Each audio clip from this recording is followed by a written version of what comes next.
pinangulog hanggang sa pagbuhat sa mga apostoles. Minahal ko Diyote, sa unang kong sulat, gisbutan ko ang panahon na gibuhat o ipagbuhat ni Jesus. Sukay sa pagsugod niya sa ilang hanggang sa atin, nagibayaw siya ngatod sa atin.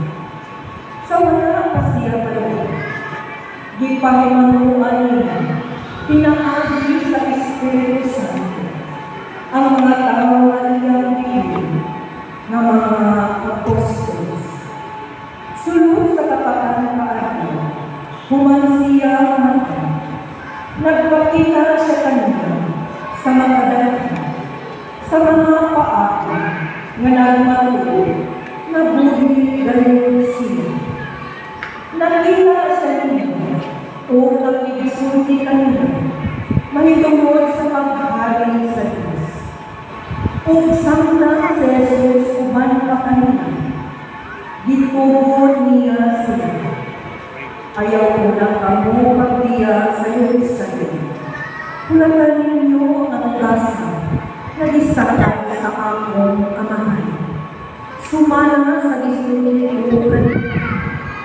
Kay si Juan na muna, pinawagi sa tulo.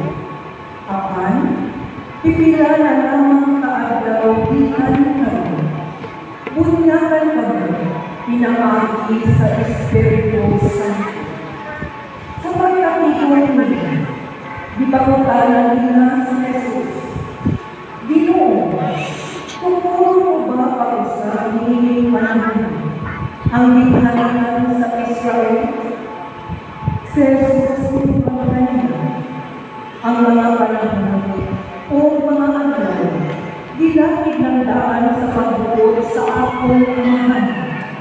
Dili ka mo angay magkakasali, kung kalas ang hinihingan.